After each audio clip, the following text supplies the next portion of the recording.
Cool. So the running backs room, right? We had last year. We like leaned on Tyler. I know Peeny. He got banged up a little bit at times. I don't think a lot of people know that. Yeah. He had some bang. What is it? He got banged up a little bit at times. And then Jackson was banged up a little bit. Yeah. And then you were out. So we kind of just fed the rock to Tyler because he was healthy and he was, beast Tyler. Yeah. Beast. But this year we got Chris. But it seems like maybe we might be able to go to a more balanced approach. Mm-hmm. Do you think that's the case, or? I think A-Rod's trying to use all of us. I think this year he's trying to really. Our team this year and depth we have overall is just crazy. So I know A-Rod's really trying to use everybody. It's all about when you get on the field, if you know what you're doing. Honestly, that's like the biggest thing for him. So if you know what you're doing on the field right now, then A-Rod's for sure. Like I said, A-Rod is like a magician with the plays. Like he's like crazy. So he know like what could happen. He know if he put a person here, like. It's so many things that he have planned for this year that I feel like he's going to really use it. Just not even just running backs. Like you might even see like receivers and tight ends back there like at running back more. Like it's just the plan he has is just crazy. Yeah, Fessie's a genius. Like let's be honest. Fessie is too for sure. Look at how many passing yards Neil Pahu has, right? Yeah, like you tell me that Fessie's not a genius, right? No, Fessie's he's a genius too. Fessie, they both know what they're doing. Them together is just crazy. Like, honestly, it's a crazy duo. And I'm always excited about it. I called offense when I was in high school. I was OC over here at Smashwork High, and I watched what Fessie's doing and A-Rod's doing, and I'm like. Dude, I like this guy. Like he could go lots of different sets. Yeah. He's lots of guys, and he's also not just afraid to like call a play for a dude. Yeah. Like you can read the quarterback what he's doing. You're like, oh, dude, that's going to him.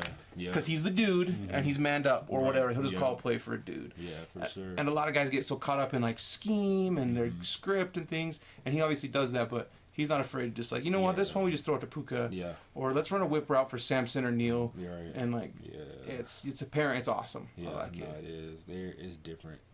They're like me coming from a high school where it's like we don't really have that many plays, and I don't think it was that. It's just like a lot of people that play football at my high school, they really don't even really know about football like that, so they just go out there to really just have an after school activity. Yeah. So you coming from a school with like just really 5 plays to a school like BYU where these coaches is just like they're just chopping it up and just doing it, like, and it's like just like wow. Like when I first came, it was really hard for me to like kind of learn the playbook because I'm like, what? Like this is crazy. Like I'm coming from a 5-play school, right? But now it's like, and it's not even that we really have a lot of plays. We got plays and we're running them in different ways. That's how it is here. Like it's just depending on what you see. Yeah, it's right. Depending on what the defense is showing and stuff like that. And where he's using tight ends and fullbacks.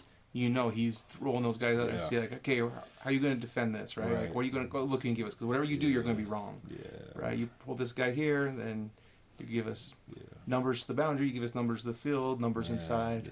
Yeah, it's crazy. It's crazy for sure. Cool. So, what do you think about this year's schedule? Oh, I feel like we're ready.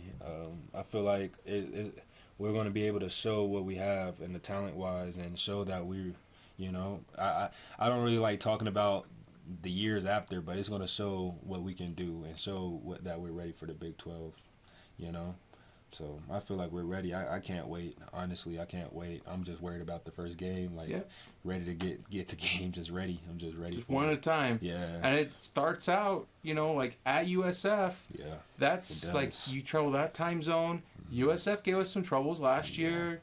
They're a good team, man. Like, God, you can't look past them. They're a great team for sure. Their coaches know what they're doing. Also, like me last year, just watching, just all the teams that we're facing this year. All these teams, they're not just weak talent. They have a lot of great talent, and so not a lot of breaks. There's we got to just go out there, and we just gonna have to, I feel like we have a lot to prove. Also, I feel like a lot of people.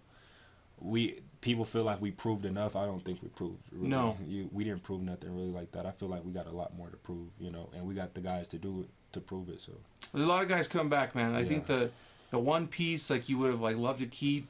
You'd love to keep Neil, you'd love to keep Samson, Lopa, and those guys, but it was Tyler. Yeah. But Chris, dude, I feel like Chris, and then the depth we have at running back, And then the O-line we have, they're going to make you all look good. Yeah, for sure.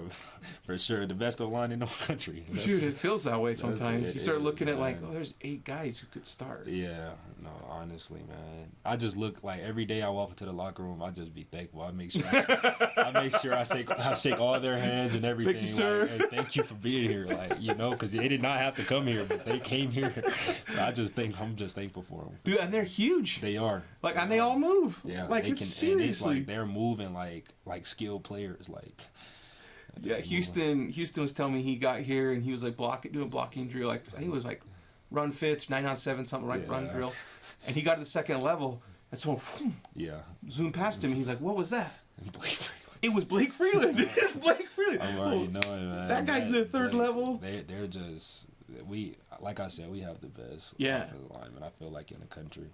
You know, I feel like it. Dude, and they're ready this year. Like, it's not like they got something to prove too, not only to their selves, to their family, but like, you know, to the country. I feel like, you know, so. Yeah, I'm excited about it. I've got to interact with those guys a little bit, and I think they're humble, hardworking, blue collar, tough dudes, and you guys all get a benefit from that. Yes, sir. And that's nice. Yes, sir.